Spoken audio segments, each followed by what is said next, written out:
द्वंद्व कहां तक पाला जाए, युद्ध कहां तक टाला जाए, तू भी है वंशज राणा का, फेंक जहां तक भाला जाए, फेंक जहां तक भाला जाए। नमस्कार, आदाब, सत श्री अकाल मेरे दोस्तों, स्वागत करता हूं आप सभी का सारथी एकेडमी के इस यूट्यूब चैनल पर, सारथी एकेडमी के इस डिजिटल प्लेटफॉर्म पर। साथियों, हम लोग पढ़ रहे थे राजस्थान समसामयिकी की जनवरी माह की। जिन छात्रों ने पिछली वाली क्लास नहीं देखी है राजस्थान समसामयिकी की, वो क्लास वो देख सकते हैं। आज हम पढ़ेंगे साथियों राजस्थान समसामयिकी का दूसरा भाग। इसी के साथ शुरू करना चाहूंगा साथियों आज की हमारी क्लास, आज के हमारे करंट कांड को साथियों मैं आज से शुरू करना चाहूंगा। देखिए, आज की पहली चीज क्या है हमारे पास में कि पशुपालक सम्मान समारोह। पहली बात क्या है साथियों कि पशुपालक सम्मान समारोह का जो है वो आयोजन कहां पर किया गया दोस्तों, तो वो आयोजन किया गया अपने पास में जयपुर में किया गया। कहां पर किया गया, एक लाइन का प्रश्न पूछ ले कि पशुपालक सम्मान समारोह का आयोजन कहां पर किया गया दोस्तों, तो वो जयपुर में किया गया है। और क्यों किया गया है, पशुपालकों को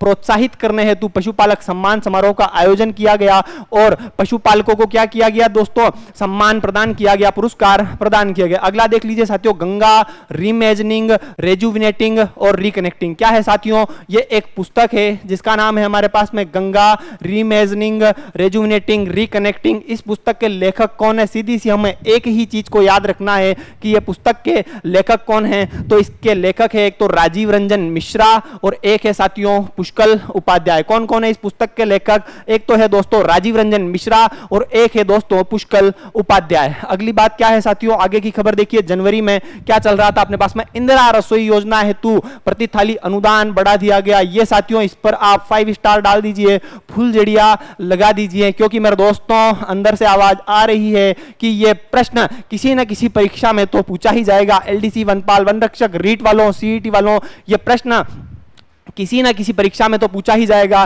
कि इंदिरा रसोई योजना हेतु प्रति थाली अनुदान बढ़ाकर कितना कर दिया गया दोस्तों, तो 12 रुपए से बढ़ाकर कितना कर दिया गया, 17 रुपए कर दिया गया। कितना कर दिया गया दोस्तों, 12 रुपए से बढ़ाकर कितना कर दिया गया, अनुदान 17 रुपए कर दिया गया। पहले साथियों सरकार जो थी वो प्रति थाली कितना अनुदान देती थी, 12 रुपए अनुदान देती थी। अब कितना कर दिया गया दोस्तों, 17 रुपए वो अनुदान कर दिया गया है। मतलब अनुदान में कितना बढ़ा दिया गया है, प्रति थाली 5 रुपए अतिरिक्त अनुदान मिलेगा।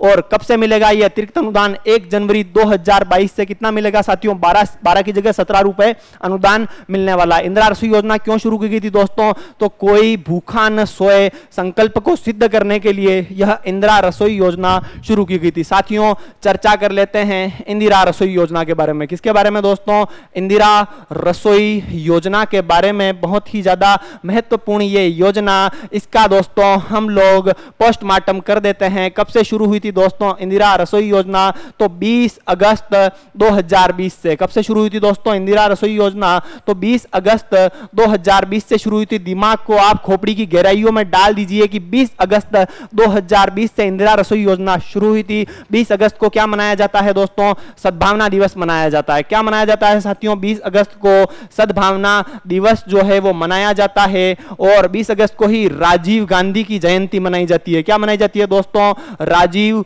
गांधी की जयंती जो है वो कब मनाई जाती है साथियों, 20 अगस्त के दिन मनाई जाती है। और इसी 20 अगस्त 2020 से इंदिरा रसोई योजना की शुरुआत की गई थी। साथियों इससे पहले राजस्थान में कौन सी योजना चल रही थी, तो उस योजना का नाम था दोस्तों अन्नपूर्णा रसोई योजना। कौन सी चल रही थी साथियों, अन्नपूर्णा रसोई योजना चल रही थी। उस अन्नपूर्णा रसोई योजना के स्थान पर कौन सी योजना शुरू की गई साथियों, इंदिरा रसोई योजना शुरू की गई। क्यों शुरू की गई साथियों, तो कोई भूखा न सोए संकल्प को सिद्ध करने के लिए। क्यों की गई साथियों, कोई भी भूखा न सोए, इस संकल्प को सिद्ध करने के लिए कौन सी योजना शुरू की गई, तो इंदिरा रसोई योजना शुरू की गई। क्या किया जाता है दोस्तों, इस इंदिरा रसोई योजना में 8 रुपए में क्या प्रदान किया जाता है दोस्तों, भोजन प्रदान किया जाता है। और 5 रुपए में नाश्ता प्रदान किया जाता है। कितने में दिया जाता है साथियों, नाश्ता 5 रुपए में नाश्ता प्रदान किया जाता है। भोजन करने के लिए आप 8 रुपए देते थे और राज्य सरकार 12 रुपए अनुदान देती थी। लेकिन अब आप तो 8 रुपए ही देंगे, लेकिन राज्य सरकार 12 रुपए की जगह कितना देगी साथियों, अनुदान 17 रुपए देगी। राजस्थान के सभी 213 नगर निकायों में यह योजना चल रही है। कितने नगर निकायों में चल रही है? सभी 213 नगर निकायों में यह योजना चल रही है। प्रति वर्ष कितना खर्च करती है साथियों इसके लिए राज्य सरकार? तो प्रति वर्ष 100 करोड़ रुपए का जो है वो बजट है इसका।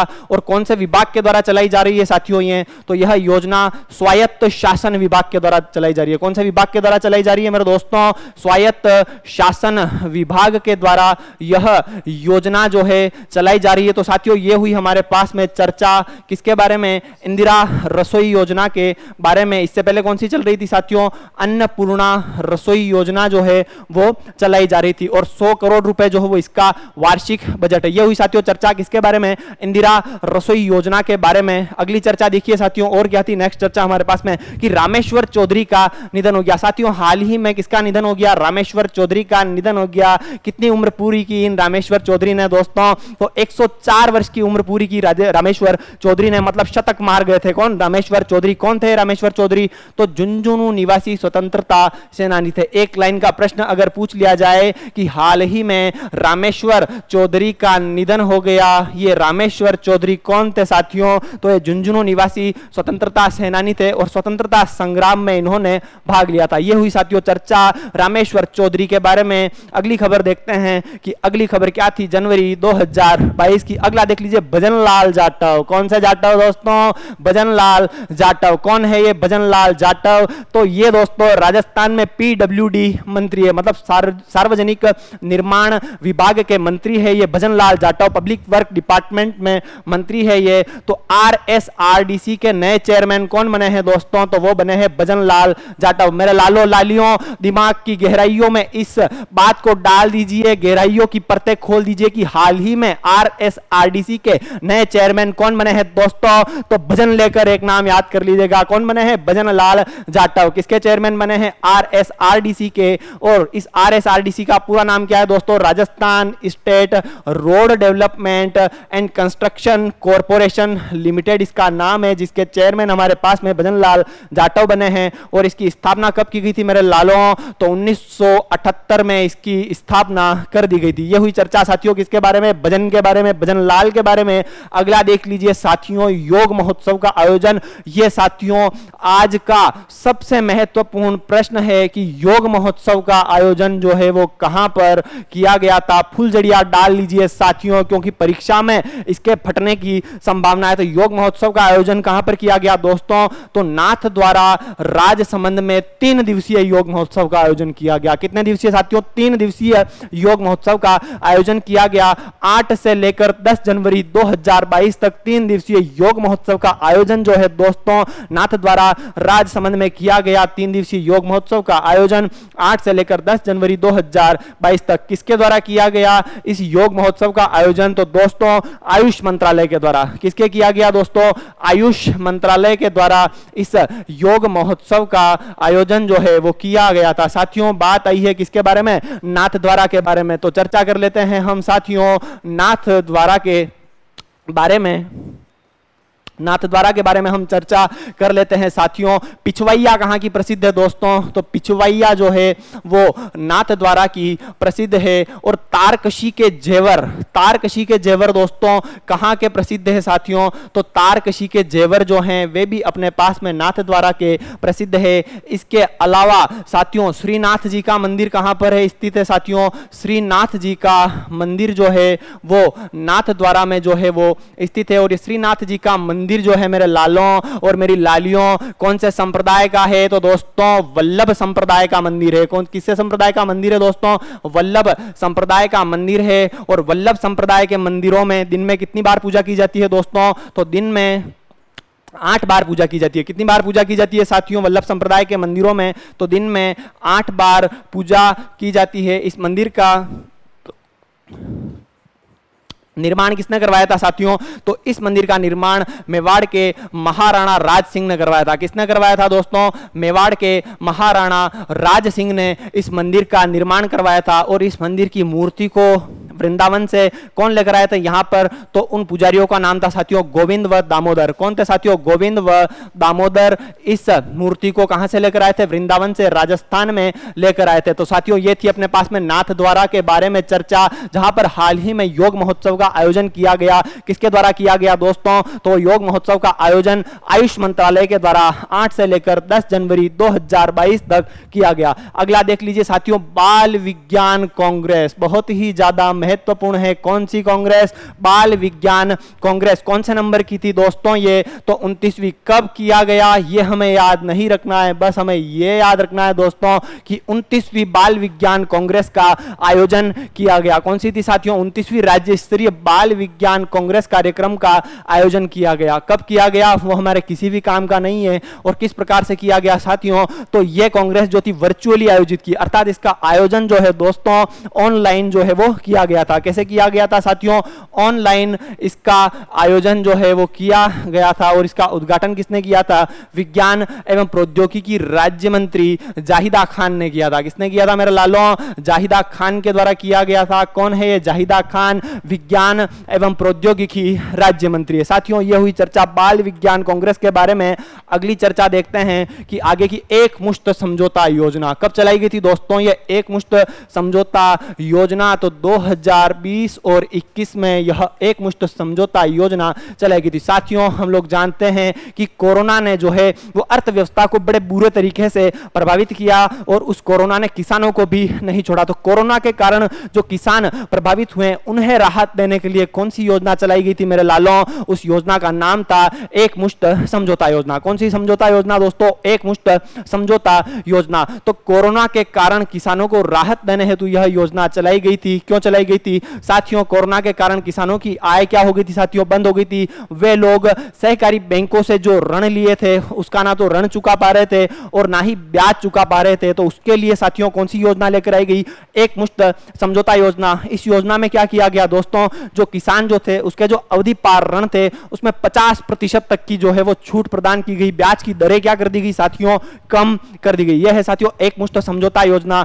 कौन से विभाग के द्वारा चलाई जा रही है ऐसा ही पूछा जाता है। अधिकांश दोस्तों मैंने देखा है प्रतियोगी परीक्षाओं में पूछा जाता है कि फलानी योजना कौन से विभाग के द्वारा चलाई जा रही है साथियों? तो यह योजना चलाई जा रही है सहकारिता विभाग के द्वारा।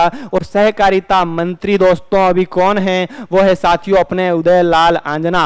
अपना उदय लाल जो है साथियों अभी सहकारिता मंत्री है। लालों में लाल है भैया, उदय लाल है। इनके इलाकों में प्रसिद्ध है। निम्बाहेड़ा विधानसभा सीट से विधायक है कौन? उदय लाल आंजना। क्या किया जाएगा एक मुश्त समझौता योजना में? तो किसानों के ऋणों पर ब्याज दरें क्या की जाएगी साथियों? कम की जाएगी। और अवधि पार एवं दंडनीय ब्याज भी क्या कर दिया जाएगा साथियों? कम कर दिया जाएगा। तो ये हुई चर्चा हमारे पास में एक मुश्त समझौता योजना के बारे में। आगे देखिए साथियों अगली क्या खबर थी जनवरी 2022 की? सजग ग्राम योजना। यह है साथियों आज की 5 स्टार प्रस्तुति फुलझड़ियों वाली योजना। कौन सी है साथियों? तो उसका नाम है अपने पास में सजग ग्राम योजना। किसके द्वारा चलाई गई साथियों सजग ग्राम योजना? तो एंटी करप्शन ब्यूरो के द्वारा चलेगी। साथियों किसी भी देश में भ्रष्टाचार को तब तक समाप्त नहीं किया जा सकता जबकि वहां के लोग जागरूक ना हो और वहां की जनता स्वयं भ्रष्टाचार को समाप्त करने के लिए साथ ना दे और स्वयं प्रयास ना करे। इसलिए कौन सी योजना चलाई गई? तो सजग ग्राम योजना चलाई गई। पहला प्रश्न दिमाग में डाल दीजिए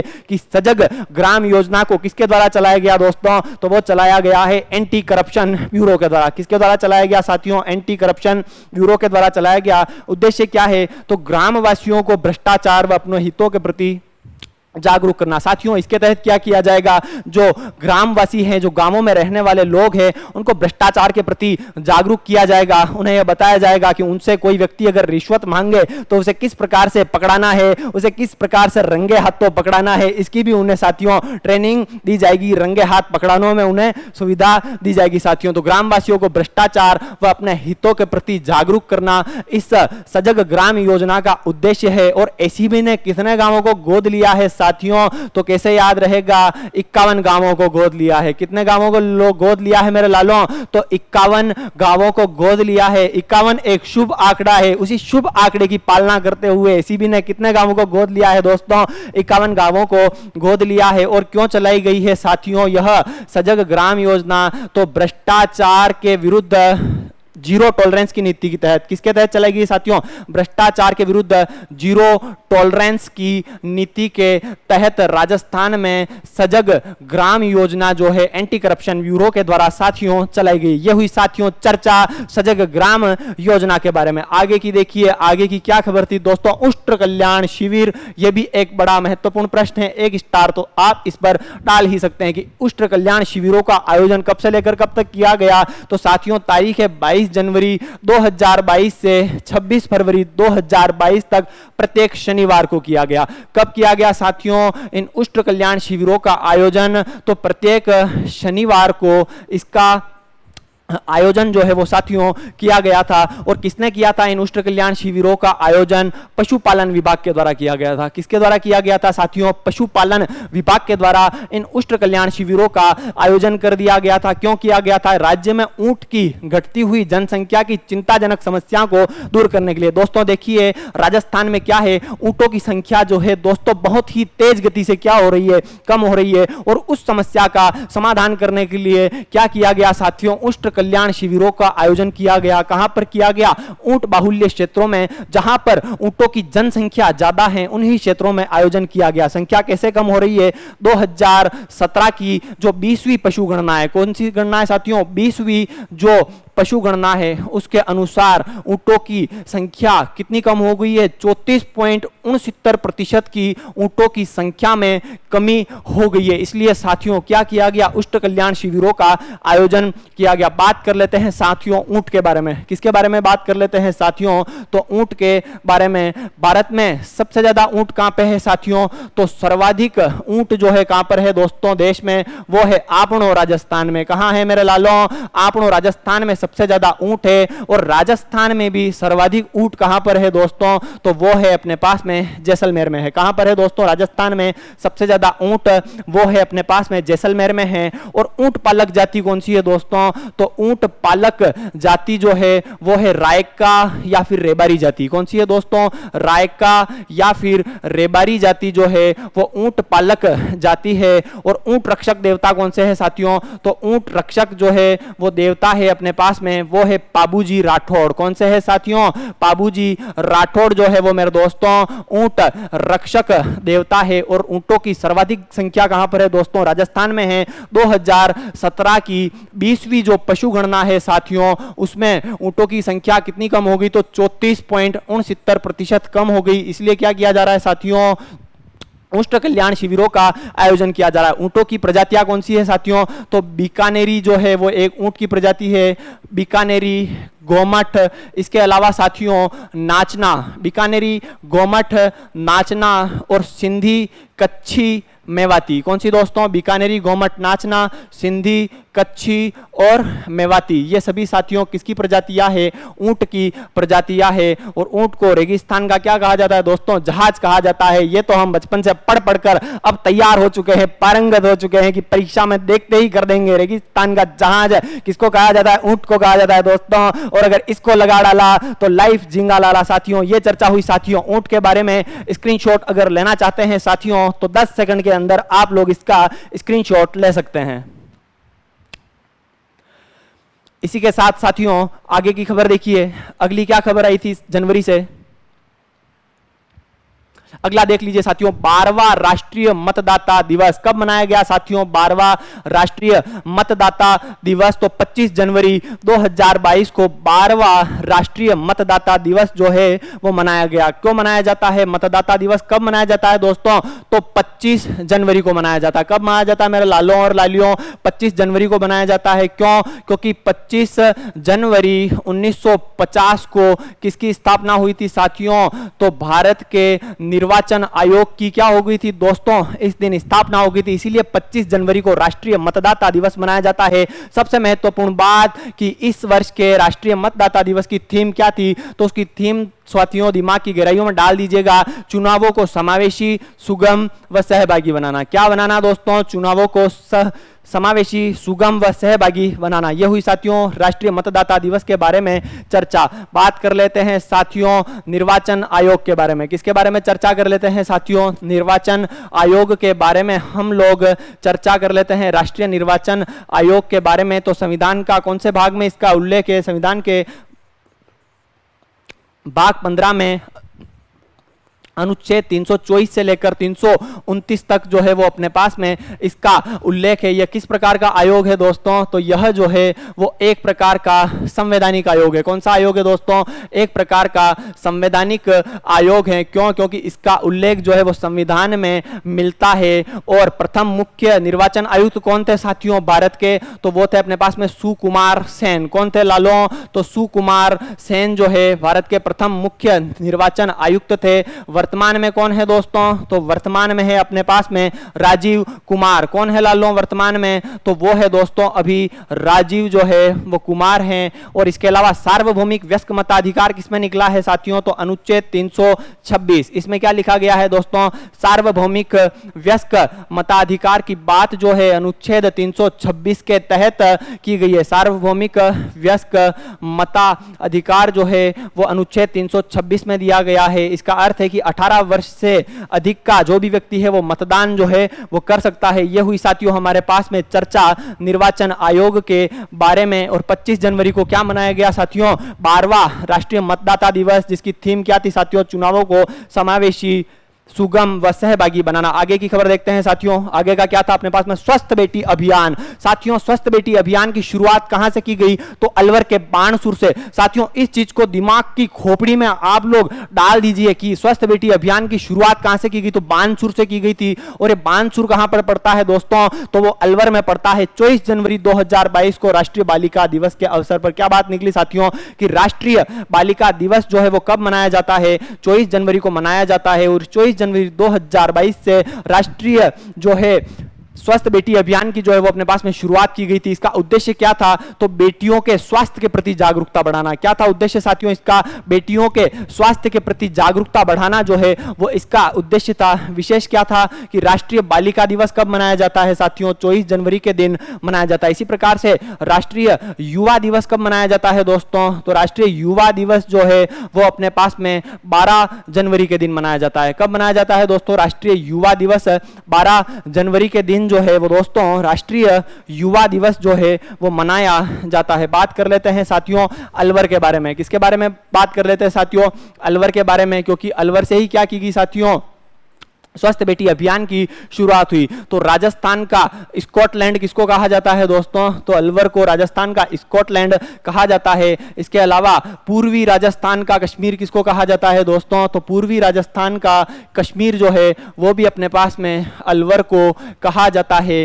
राजस्थान का सिंह द्वार किसको कहा जाता है दोस्तों, तो राजस्थान का सिंह द्वार जो है वो भी दोस्तों अलवर को कहा जाता है। इसके अलावा सर्वाधिक बहुराष्ट्रीय कंपनियां कहां पर है दोस्तों, तो सर्वाधिक बहुराष्ट्रीय कंपनियां जो है वो भी दोस्तों अलवर में स्थित है। सर्वाधिक बहुराष्ट्रीय कंपनियां राजस्थान में कहां पर है दोस्तों, अलवर में स्थित है। एनसीआर में शामिल, एनसीआर में शामिल है, किसमें शामिल है अपने पास में दोस्तों, नेशनल कैपिटल रीजन एनसीआर में पूर्णतः शामिल कौन सा है अपने पास में, तो अलवर जो है शामिल है। इसके अलावा अलवर में क्या है दोस्तों, मूसी महारानी की छतरी कहां पर है दोस्तों, तो वो भी जो है वो अपने पास में अलवर में स्थित है। इसके अलावा शिमला पार्क कहां पर स्थित है दोस्तों, तो शिमला पार्क या फिर कंपनी गार्डन जो है वो कहां स्थित है दोस्तों, तो वो भी अलवर में स्थित है। क्या है साथियों अलवर में, शिमला पार्क या फिर कंपनी गार्डन जो है वो भी मेरे दोस्तों कहां पर स्थित है, वो जो है वो अलवर में स्थित है। ये हुई साथियों चर्चा किसके बारे में, अलवर के बारे में। और अलवर से क्या किया गया साथियों, स्वस्थ बेटी अभियान की शुरुआत की गई 24 जनवरी 2022 के दिन। अगली चर्चा देख लीजिए सोचियो, संविधान पार्क का शिलान्यास। बहुत ही ज्यादा महत्वपूर्ण प्रश्न है दोस्तों, इस पर आप लोग फुल जड़िया डाल लीजिएगा, लगा दीजिएगा कि परीक्षा में टपक सकता है। संविधान पार्क का शिलान्यास कहां पर किया गया दोस्तों, तो राजभवन में किया गया। कहां पर किया गया दोस्तों, राजभवन जयपुर में इसका शिलान्यास किया गया। किसके द्वारा किया गया, तो कलराज मिश्र के द्वारा किया गया। किसके द्वारा किया गया, कलराज मिश्र के द्वारा किया गया। कलराज मिश्र कौन है, राजस्थान के 23वें राज्यपाल है। कौन से राज्यपाल है दोस्तों, कलराज मिश्र जो है राजस्थान के 23वें राज्यपाल है। और राज्यपाल के पद का उल्लेख संविधान के कौन से अनुच्छेद में है, अनुच्छेद 153 में दोस्तों राज्यपाल के पद का उल्लेख है। क्या विशेष है कि भारतीय संविधान और उससे जुड़े ऐतिहासिक घटनाक्रम याद दिलाने हेतु कुल कितने शिल्प प्रदर्शित किए जाएंगे दोस्तों? तो 45 शिल्प प्रदर्शित किए जाएंगे। इस चीज को दिमाग की गहराइयों में आप लोग डाल दीजिएगा कि इस संविधान पार्क में कुल कितने शिल्प प्रदर्शित किए जाएंगे मेरे लालों? तो कुल 45 जो है वो शिल्प यहां पर प्रदर्शित किए जाएंगे। तो यह हुई साथियों संविधान पार्क की चर्चा। कहां पर है? राजभवन जयपुर में इसका शिलान्यास कर दिया गया। अगला देख लीजिए साथियों, मिनिएचर न्यूक्लियर पावर गैलरी का लोकार्पण जो है वो अपने पास में किया गया। कहां पर किया गया? राजस्थान में मिनिएचर न्यूक्लियर पावर गैलरी का लोकार्पण तो दोस्तों वो किया गया है अपने पास में कोटा में किया गया है। कितनी लागत से बनी है दोस्तों? ये 60 लाख रुपए से बनी है। कितनी लागत से बनी है दोस्तों? तो 60 लाख रुपए से इस मिनिएचर न्यूक्लियर पावर गैलरी का जो है वो अपने पास में लोकार्पण किया गया, जो कि कोटा में स्थित है। बात आई है साथियों न्यूक्लियर पावर की। किसकी बात आई है साथियों? न्यूक्लियर पावर की। तो राजस्थान में न्यूक्लियर पावर प्रोजेक्ट कहां पर है साथियों? तो राजस्थान में न्यूक्लियर पावर प्रोजेक्ट जो है वो रावतबाटा में। कहां पर है दोस्तों? पावर प्रोजेक्ट जो है न्यूक्लियर वो जो है रावतबाटा में। कहां है दोस्तों? रावतबाटा में है, जो कि राजस्थान का प्रथम न्यूक्लियर पावर प्रोजेक्ट। राजस्थान जो है उसका प्रथम न्यूक्लियर पावर प्रोजेक्ट है ये रावतबाटा में। और देश का दूसरा है। कौन सा है दोस्तों? देश का दूसरा न्यूक्लियर पावर प्रोजेक्ट है। देश का पहला कौन सा है दोस्तों? तो देश का पहला न्यूक्लियर पावर प्रोजेक्ट जो है वो साथियों तारापुर में है। कहां पर है साथियों? तारापुर, जो कि महाराष्ट्र में पड़ता है। और कब शुरुआत हुई थी इस रावतबाटा न्यूक्लियर पावर प्रोजेक्ट की दोस्तों? तो वो शुरुआत हुई थी 30 नवंबर के दिन। कब हुई थी साथियों? 30 नवंबर 1972 से इस रावतबाटा न्यूक्लियर पावर प्रोजेक्ट की शुरुआत हो गई थी। इस रावतबाटा न्यूक्लियर पावर प्रोजेक्ट को जल आपूर्ति कहां से होती है दोस्तों? तो राणा प्रताप सागर बांध जो है वहां से इसको जल आपूर्ति की जाती है। और राणा प्रताप सागर बांध जो है दोस्तों राजस्थान का सबसे बड़ा बांध कौन सा है दोस्तों? तो वो है राणा प्रताप सागर बांध। यह हुई साथियों चर्चा मिनिएचर न्यूक्लियर पावर गैलरी के बारे में। आगे की चर्चा देखिए दोस्तों कि अगली क्या खबर निकल के आ रही थी। वन टाइम रजिस्ट्रेशन प्रक्रिया जो है वो अपने पास में शुरू कर दी गई है। किसके द्वारा शुरू की गई दोस्तों? वन टाइम रजिस्ट्रेशन प्रक्रिया तो वो शुरू की गई है आरपीएससी के द्वारा। कौन सी प्रक्रिया शुरू की गई दोस्तों?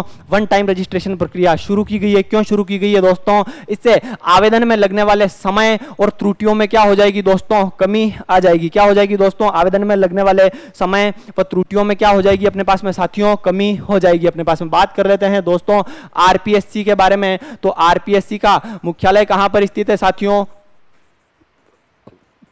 आरपीएससी का मुख्यालय जो है वो अजमेर में स्थित है। कौन सी समिति की सिफारिश पर अजमेर में स्थानांतरित कर दिया गया? तो वो था नाम साथियों सत्यनारायण राव समिति की सिफारिश पर। कब स्थापना हुई थी साथियों इस आरपीएससी की? तो इसकी स्थापना हुई थी वर्ष 1949 में इसकी स्थापना हुई थी। आरपीएससी के प्रथम अध्यक्ष कौन से दोस्तों? तो वो थे अपने पास में एस के घोष। कौन थे दोस्तों? आरपीएससी के प्रथम अध्यक्ष तो एस के घोष जो है वो इस आरपीएससी के प्रथम अध्यक्ष थे। और देवी शंकर तिवारी जो है वो सबसे लंबे समय तक अध्यक्ष रहे। कौन रहे साथियों सबसे लंबे समय तक अध्यक्ष?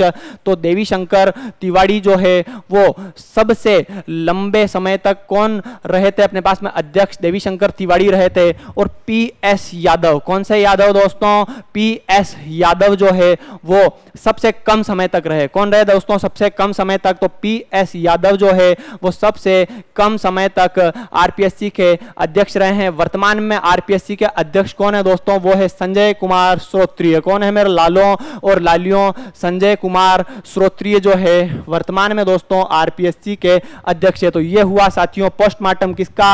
आरपीएससी का। स्क्रीनशॉट अगर आप लोग लेना चाहते हैं तो ले सकते हैं। इसी के साथ साथियों हम लोग आगे की चर्चा पर बढ़ते हैं। ढोड़सर ग्राम पंचायत बहुत ही ज्यादा महत्वपूर्ण है साथियों। ये ढोड़सर ग्राम पंचायत जो है कहां पर है दोस्तों? ये ढोड़सर ग्राम पंचायत तो यह है दोस्तों जयपुर में। 100% टीकाकरण का लक्ष्य प्राप्त करने वाली पहली ग्राम पंचायत। प्रश्न पूछ लें कि हाल ही में 100% टीकाकरण का लक्ष्य प्राप्त करने वाली पहली ग्राम पंचायत कौन सी बनी है दोस्तों? तो उस ग्राम पंचायत का नाम है ढोड़सर ग्राम पंचायत। अगली खबर देख लीजिए साथियों, जय नारायण व्यास विश्वविद्यालय ने दी उपाध्याय। क्या किया है साथियों? जय नारायण व्यास विश्वविद्यालय ने उपाधियां प्रदान की है। तो डी लिट की उपाधि किसको प्रदान की गई है दोस्तों? तो डी लिट की उपाधि प्रदान की गई है लता मंगेशकर को। किसको दी गई डी लिट की उपाधि? जयनारायण व्यास विश्वविद्यालय के द्वारा वो दी गई दोस्तों लता मंगेशकर को।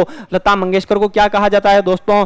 भारत की कोकिला। किसको कहा जाता है दोस्तों? लता मंगेशकर को कहा जाता है, जिनका हाल ही में निधन हो गया। और इन लता मंगेशकर को 2001 में भारत रत्न मिला था। क्या मिला था दोस्तों? 2001 में इनको भारत रत्न मिल गया था अपने पास में। साथियों डीएससी की उपाधि किसको प्रदान की है? जयनारायण व्यास विश्वविद्यालय ने। तो वो प्रदान की है साथियों एमएस स्वामीनाथन को। किसको प्रदान की गई दोस्तों? डीएससी की उपाधि तो वो प्रदान की गई है दोस्तों एमएस स्वामीनाथन को। कौन है ये एमएस स्वामीनाथन? तो भारत में हरित क्रांति के जनक कौन थे दोस्तों? भारत में हरित क्रांति के जनक जो थे वो थे साथियों एमएस स्वामीनाथन थे। कौन थे दोस्तों? एमएस स्वामीनाथन थे। लेकिन वैश्विक स्तर पर विश्व में हरित क्रांति के जनक कौन थे दोस्तों? वो थे नॉर्मन बोरलॉग। कौन थे दोस्तों? नॉर्मन बोरलॉग मेक्सिको के निवासी थे नॉर्मन बोरलॉग, जिन्होंने विश्व स्तर पर हरित क्रांति की दोस्तों क्या की थी? अपने पास में शुरुआत कर दी थी। ये हुई साथियों जयनारायण व्यास विश्वविद्यालय द्वारा दी गई उपाधियों की चर्चा। आगे देखिए साथियों, आगे की क्या चर्चा थी। इसी के साथ साथियों आज की क्लास जो है वो यहीं पर समाप्त होती है। राजस्थान समसामयिकी वाला जो पोर्शन जो था साथियों वो आज हमारा समाप्त हो गया है। ये जो घटनाएं हैं, ये जो चीजें हमने पढ़ी है साथियों, वो आप सारथी एकेडमी के यूट्यूब चैनल पर जाइए, यूट्यूब टेलीग्राम चैनल पर जाइए। उस टेलीग्राम चैनल का लिंक जो है साथियों यूट्यूब के डिस्क्रिप्शन में दे दिया जाएगा। वहां से आप इसकी पीडीएफ प्राप्त कर सकते हैं और दिमाग की गहराइयों में डाल दीजिए। एक गांठ आप साथियों बांध लीजिए। परीक्षा होने के बाद आप लोग भी यहीं पर होंगे और मैं भी यहीं पर होऊंगा और उस समय डिस्कस करूंगा कि जिन जिन प्रश्नों को हमने यहां पर डिस्कस किया था उनमें से कौन सी परीक्षा में कितने प्रश्न आए हैं साथियों। इसी के साथ में साथियों आप लोगों से विदा लेना चाहूंगा। धन्यवाद।